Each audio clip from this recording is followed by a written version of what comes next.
Hello दोस्तों, नमस्कार। मैं संजय गुप्ता। दोस्तों, एक छोटी सी कहानी लाया हूं आपके लिए। एक सच्चे दोस्त की कहानी है। इस कहानी को अंत तक जरूर देखिएगा और हर वीडियो की तरह इस वीडियो में भी अपना प्यार, अपना कमेंट जरूर दें और कौन से शहर से हैं ये भी बताएं। तो आइए दोस्तों, शुरुआत करते हैं एक सच्चे दोस्त की कहानी को।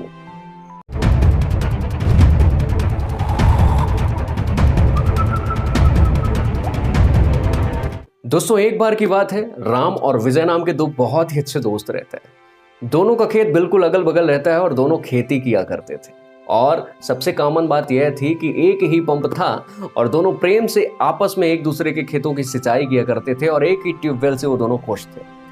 लेकिन राम सबसे ज्यादा मेहनत करता था और हर वर्ष विजय के मुकाबले बहुत ही ज्यादा अनाज उत्पन्न किया करता था।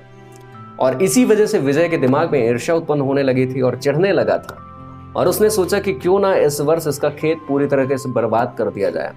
और अपनी प्लानिंग करता है कि आज रात को आऊंगा और इसके खेत में पानी छोड़ दूंगा और पूरे खेत को इसके तहस नहस कर दूंगा। रात को वो आता है और अपने मित्र राम के खेत में पूरा पानी छोड़ देता है और उसे तहस नहस करने में लग जाता है। लेकिन जैसे ही वह तहस नहस करने में लगता है, उसके पैर में चोट लगती है, खून निकलने लगता है और वह काफी भीग चुका होता है। डर सा लगता है उसे कि यार ये क्या हो गया, मेरे पैर में क्या लग गया। और भीगते भीगते फौरन वह अपने घर जाता है, लेकिन वो पंप बंद करना भूल जाता है। और राम उसका इतना अच्छा मित्र था कि उसके खेत में जब भी फल सब्जी कुछ भी लगता था वह विजय के घर वालों को दे दिया करता था। इस वजह से विजय के घर वाले राम से बहुत खुश थे।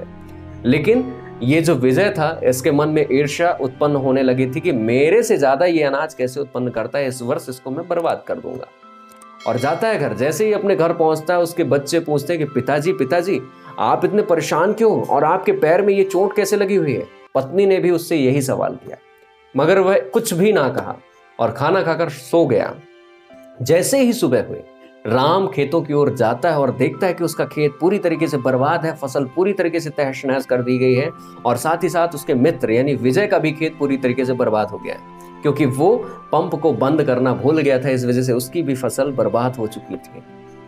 राम दौड़ते दौड़ते अपने मित्र के यहाँ आता है और कहता है, यार न जाने किसने हम दोनों की खेतों की फसल को पूरी तरीके से बर्बाद कर दिया है। कल रात को लगता है किसी ने पानी चालू करके हमारे खेतों को तहस नहस कर दिया। और जैसे ही यह बात वह अपने मित्र विजय से कहता है, उसकी पत्नी सामने खड़ी सुन रही होती है और वह सारी बातें समझ चुकी होती है कि कल रात को ये भीग कर क्यों आए, इनके पैर में चोट क्यों लगी हुई है। और उसने तुरंत कह दिया कि यह सब आपने ही किया है, इस वजह से कल आप भीगे हुए आए थे। और इतना सुनते ही वह जो विजय था रोने लगता है और राम के पैरों पर गिर पड़ता है और माफी मांगता है कि हे मित्र, मुझे माफ कर दे, यह मैंने ही किया। न जाने मेरे मन में क्यों तेरे प्रति ईर्ष्या उत्पन्न होने लगी थी। तभी राम ने उसका हाथ पकड़कर अपने सीने से लगाया और बोला कि ईश्वर ने ही हर इंसान के अंदर ईर्ष्या, प्रेम, जलन डाल दी है। तूने भी न जाने किस कारणवश मेरे खेत को बर्बाद कर दिया, लेकिन कोई बात नहीं, इसका मतलब यह नहीं होता कि तू बुरा है। और तू फिक्र मत कर यार, मैंने हर वर्ष अनाज बचा कर रखता था और हमारे पास इतना अनाज है कि हम दोनों के परिवार अगर साल भर बैठकर खाएंगे फिर भी अनाज की कमी नहीं पड़ेगी। इतना सुनकर वह और भी अंदर से टूट सा गया और रोने लगा। तब राम कहता है, रो मत यार, गलती हुई है तेरे से, तू मेरा सच्चा दोस्त है, मैं तेरे हर दुख और सुख में तेरे साथ हूँ, तू परेशान मत हो। मैं आज ही जितना अनाज मेरे घर में रखा हुआ है वह तेरे घर में भिजवाया देता हूँ, तू आराम से रह और आराम से खा। और यह सुनकर उसका गला भर आता है और बोलता है कि मैंने इतनी बड़ी गलती की, इतना बुरा किया तेरे साथ, उसके बावजूद भी तूने मुझे माफ कर दिया यार, तू एक सच्चा मित्र है।